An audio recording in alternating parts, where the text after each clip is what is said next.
नमस्कार मेरे प्यारे भाइयों और दोस्तों।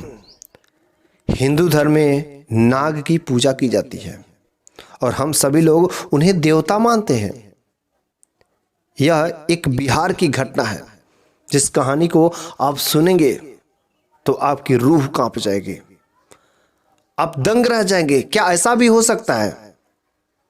एक बिहार में एक बहुत ही प्राचीन मंदिर है जिसे नागिन का मंदिर कहा जाता है और ऐसा माना जाता है कि वह मुर्दों को जिंदा कर देती है। मुर्दा को जिंदा करने वाली नागिन, बहुत ही प्राचीन मंदिर। वहां का जो पुजारी था वह हमेशा लोगों को अनेक प्रकार की किस्साएं सुनाता रहता था उस मंदिर से होने वाली घटनाएं। एक बार वह पुजारी अपने गांव के लोगों को बैठा करके एक कहानी सुनाता है कि आखिर इस मंदिर का निर्माण कैसे हुआ। वो कहता है कि दो भाई बहन रहते हैं और भाई बहन में बहुत ही प्रेम था। भाई छोटा था और बहन बड़ी थी। बहन लगभग 16 साल की उम्र थी, भाई का उम्र 14 साल था। बहन एक दिन जंगल के रास्ते से जा रही थी और जब वो जंगल के रास्ते से जा रही थी, रास्ते में एक नागिन बिल्कुल ही घायल अवस्था में पड़ी हुई थी। उस बच्ची ने, जो 16 साल की बच्ची थी, उस बच्ची ने उस नागिन को मारने के बजाय उसकी मरहम पट्टी, उसकी सेवा की और सेवा सत्कार करके उस नागिन की जान बचाई। नागिन ने खुश होकर के, वही छदारी नागिन थी, उस नागिन ने खुश होकर के कहा, बेटी, जब तुम्हें कभी भी किसी चीज का दुख यदि पड़ता है, किसी चीज की आवश्यकता होती है, तो तुम मेरे को एक बार याद करना इस जगह पर आकर के। मैं तुम्हारी वो मनोकामना पूरा कर दूंगी क्योंकि तुमने मेरी जान बचाई है।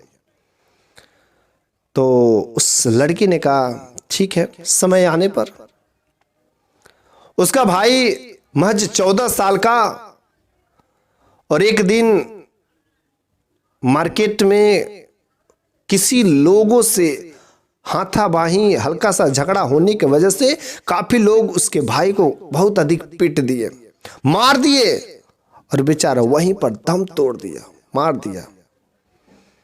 लेकिन जब यह खबर उसको पता चली कि मेरे भाई के साथ ऐसी ऐसी हालत हुई, उसके पैरों तले से जमीन खिसक गई, रोने लगी। रोते रहते उसके बात याद आई कि नागिन ने मेरे से वादा किया था कि जब तुम्हें कुछ जरूरत पड़े तो मेरे से बोल देना। वो लड़की अपने भाई को कहीं नहीं ले गई, शमशान घाट पर नहीं ले गई। वो लड़की उस जंगल में ले गई जहां नागिन ने कही थी।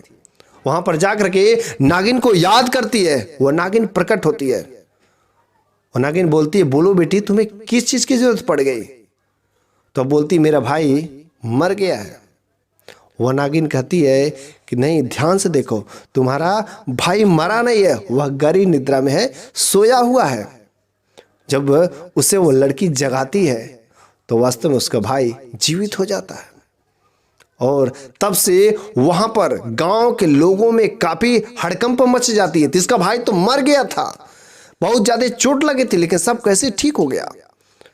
सब कहानी वो लड़की बताती है और वहां पर एक नागिन मंदिर का निर्माण होता है और लोग वहां पर पूजा करने लगते हैं। किसी को भी कुछ होता, दर्द, दवाई या कुछ भी यदि होता तो वहां पर जाते और नागिन का जयकारा बोलते और उनके कल्याण हो जाते थे। और ये बात जैसे जैसे शोर शराबा होता गया, लेकिन क्या करोगे, हम लोग भारत देश में रहते हैं, यहाँ पर अलग अलग प्रकार के धर्म के लोग रहते हैं। हिंदू भी रहता है, मुस्लिम भी रहता है, ईसाई भी रहता है, सिख भी रहता है। एक बार हुआ क्या कि एक मुस्लिम का बच्चा किसी कारण बस अचानक उसकी डेथ हो जाती है। अचानक उसकी डेथ हो जाती है, मृत्यु हो जाती है। वह जो मुस्लिम उस बच्चे को ले जाकर के मजार पर रख देता है और वहां पर कलाम पढ़ता है, अल्लाह से दुआएं मांगता है। लेकिन कहां अल्लाह उसका सुनने वाला, उसके अल्लाह में उतनी पावर नहीं थी। वैसे कहा जाता है भगवान तो एक ही है, लेकिन वे लोग ऐसा नहीं मानते हैं। मन से यदि दुआ और कलाम पढ़ा जाए तो बातें सही हो जाती है, लेकिन वहां पर वो अल्लाह का कलाम बहुत बार पढ़ा, बहुत कोशिश किए, लेकिन उस बच्चे में कोई प्रभाव नहीं पड़ा। किसी ने कहा कि एक बार उस नागिन के मंदिर में ले जाओ, शायद तुम्हारा बेटा जीवित हो जाए। वह मुस्लिम कहा कि वहां पर क्या बंद हो, तो धकोसला करते सब, कहीं कुछ नहीं है। लेकिन क्या करोगे, मरता बेचारा क्या ना करता, उसका बेटा जो मृत अवस्था में पड़ा हुआ था। लेकिन जो लोग उस मंदिर का मजाक बना रहे थे, क्या ऐसा हो सकता है कि मृत जीवित हो सकता है? लेकिन उस खबर को सुन करके जब उसे सब्र ना हुआ तो रात के समय में अपने चोरी से निकल गए, क्योंकि यदि बाकी मुसलमान लोग यदि जान जाते हैं तो उसको लोग परेशान करते, कष्ट देंगे।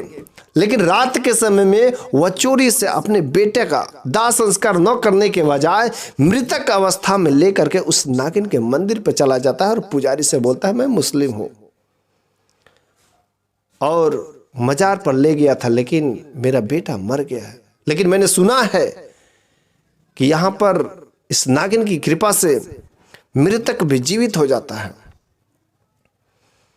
यदि उसकी अकाल मृत्यु हुई रहती है तो मेरे बेटे की ऐसी स्थिति है। मैं अपने समाज से छुपके से आया हूं, क्योंकि वे लोग इस मंदिर के खिलाफ रहते हैं। इस कारण से यदि हे पुजारी बाबा, आप मेरे बेटे को बचा लीजिए। वह मुसलमान उस मंदिर में अंदर जाता है और नागिन अर्थात नाग देवता का पूजा लगता है करने। कपूर, अगरबत्ती, जो कुछ भी जयकारा लगाता रहता है। 2 घंटे हुए, 3 घंटे हुए, लेकिन कुछ नहीं हिलने वाला है। उस मुसलमान ने पुजारी से कहा, पुजारी बाबा, मैंने 2 घंटा 3 घंटा से जय जयकार लगा रहा हूं, लेकिन मेरा बेटा मृतक अवस्था में पड़ा रहा है, ये कुछ ना बोल रहा है। उस पुजारी ने कहा, नहीं, एकदम तू जयकारा पर जयकारा लगाते जा, पीछे मत हटना, तब तक तू जयकारा लगा, मरते दम तक जयकारा लगाना, जब तक कि तेरा बेटा उठ ना जाए। लगातार वह अपने बेटे को जी जान से बचाने के लिए वह जयकारा लगाता रह गया। नागिन मैया कीर्तन धुन करता रहा, उनके धुन में पागल। लगातार 24 घंटा उसके सामने रोने गिलगिलाने से आखिर उस देवता ने उसकी विनती सुन ली, और जो उसका बेटा अचेत अवस्था में पड़ा हुआ था, मृतक अवस्था में पड़ा हुआ था, उसकी आंखें खुल गई। कहा, पापा, यहाँ पर हम लोग क्या कर रहे हैं? और उस मुसलमान को भरोसा हो गया कि हाँ, वास्तव में इस मंदिर में शक्ति है, कि हिंदू धर्म में जितने देवी देवताओं के मंदिर है वो अखंड नहीं है, वो पाखंड कोई नहीं है, सब में शक्तियां होती है, बस श्रद्धा भाव से होनी चाहिए। हमने श्रद्धा भाव से यहां पर किया, मेरे बेटे का जान जो फिर से वापस आ गया। इस कारण से हमें भी कभी भी हिंदू धर्म यदि है तो भगवान पर भरोसा करना चाहिए, क्योंकि यदि आप भरोसा करेंगे तभी कुछ है। भरोसा नहीं करते तो बात ही अलग है। मानो तो देव, नहीं तो पत्थर। यदि मानते हो तो उस पत्थर में भी तेरे लिए देवता है, नहीं मानते हो तो पत्थर बस एक मात्र पत्थर का ढेला है और कुछ नहीं है। विश्वास में ही सब कुछ छुपा है।